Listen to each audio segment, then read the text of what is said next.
The real challenge has been in the not knowing. COVID has caused us to huddle almost on a weekly basis. How do we handle it now? We have new information. What do we do? How do we adapt? How do we change? How do we make sure that we can hit this enemy straight on, and how are we going to defend ourselves against it?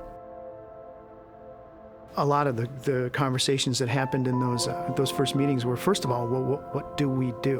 What can we do? Because again, in March, if you remember March early on, and we just didn't know.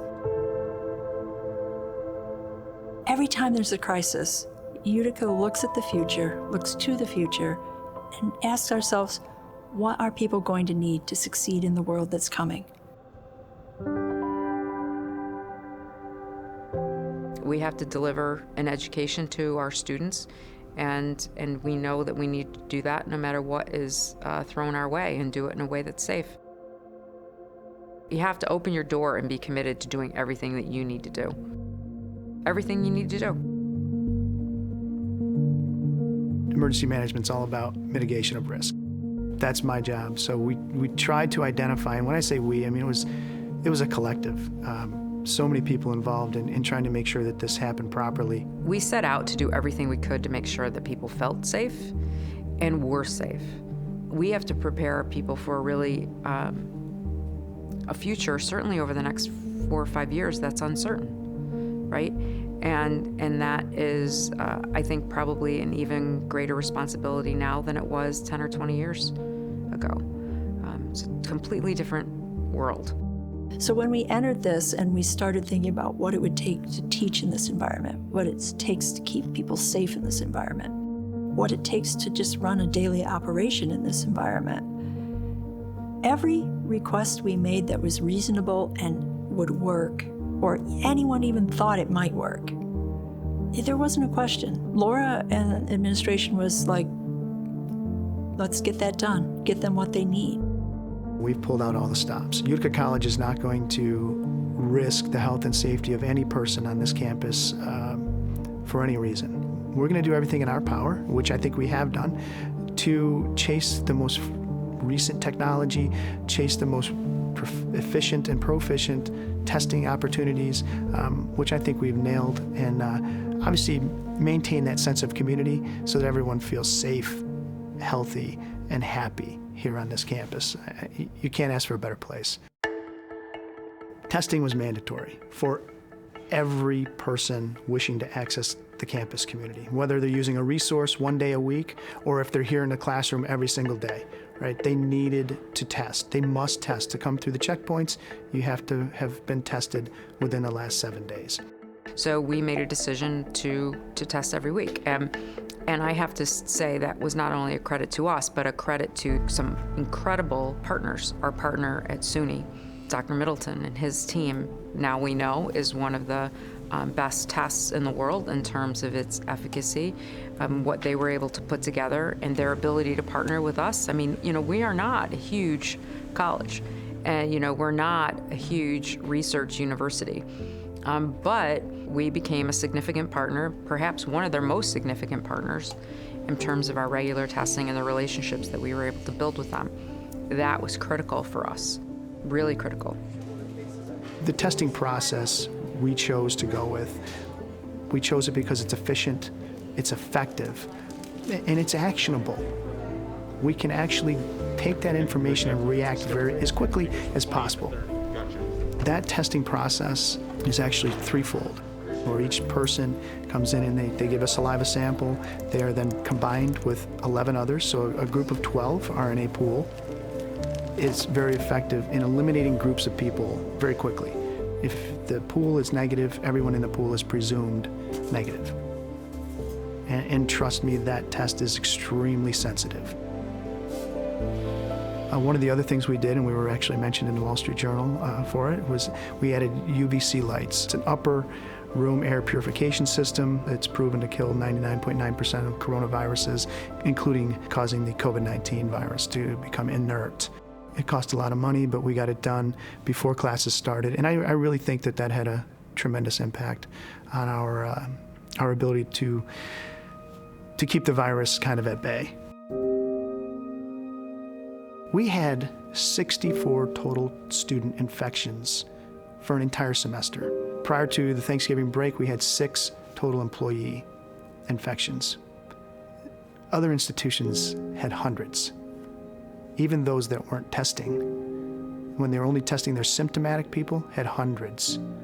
I think we as a community, we hit a home run.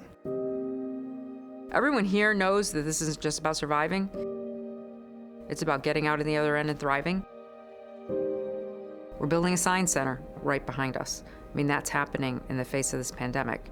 We're gonna start in the next couple of weeks construction on the Intercultural Center. We're gonna put in a whole new athletic field. These are things that we're doing. I think that makes the difference between Utica and a lot of other places that look like Utica. We're going to emerge from this stronger than we were coming in and more prepared to deal with a future that's going to look different for all of us. I am a senior here. I am originally from Queens, New York. I'm a sociology major. I want to be a guidance counselor. I want to match that with coaching football as well. And yeah, I play football here. Everyone's going through it together. It's not just Utica College going through coronavirus together, it's everybody. So everybody's going through it. It's definitely reassuring to know that my school is doing this stuff. I'm definitely grateful for it. Other schools tested their students only once, and then they just let them do what they wanted to do, and they paid the price for it. Then see my school kind of like still standing while other schools kind of already sent their kids home. It's definitely reassuring because I'm still here.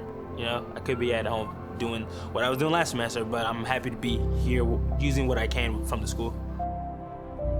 If you ever want a school to put you first, you should come here because like we're still here.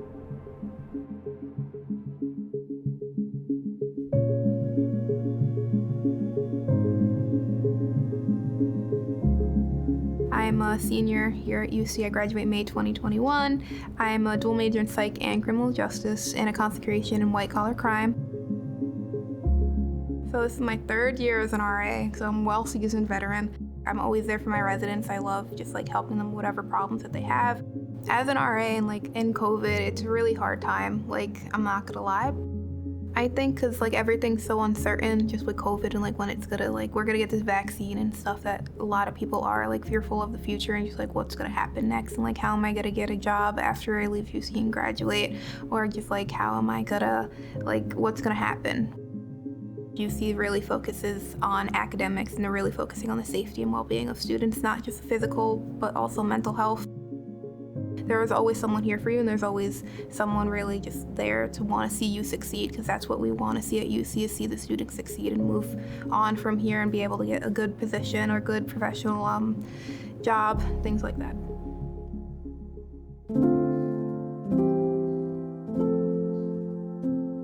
As we were pulling out of the parking lot after his visit and his campus tour, he basically said, "This is it." He just knew. He just knew. So my biggest fear for my child being sent off to college is should he get the virus and I'm not able to be here for him, how is my son gonna navigate this without the umbrella of mom and dad who have always been there for him? I am confident that Utica is putting their resources where they need to go so that my children can have a college experience that they want. They are providing just as safe an environment as I could my own kids at home. I can't test my kids every day.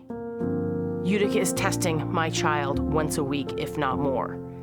That's pretty reassuring for me to know that he's being checked on. I am grateful for that.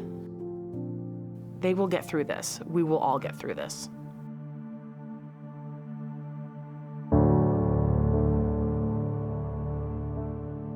We've had calls from colleges and universities all over the place about how we've handled this. Do you have advice for this? We have some cases, what do we do? We have things going on, what do we do? Here's the situation, what did you do? We've become a resource for so many colleges and universities. And we've helped out colleges and universities who've been, in a jam about something. They will write case studies at some point about how to handle this, and it's colleges that handled it, and I believe Utica will be one of them that will show how to do it. This is the world right now. This is a real life experience. Is it different? Yes. Does it include a Friday night party? Probably not. But it's preparing the students in a way that few other experiences could. And this is going to pass. The pandemic we didn't predict and we didn't ask for it. But given the circumstances, our rate of satisfaction among our students, I think, is much higher than others. And we're doing the right thing. We're doing the right thing with testing, and we're doing the right thing. Our moral compass is driving the day. And I think that's the most important thing you can say about Utica College. It's not about building buildings. It's not about putting money in the bank. It's about health, safety, and the right experience here at the institution. We are going to do everything we can to keep every one of the people who works and studies here safe, and we've proven that. Look at our plan, look at our results, look at our transparency, look at our communications. I think what we've done here is just extraordinary.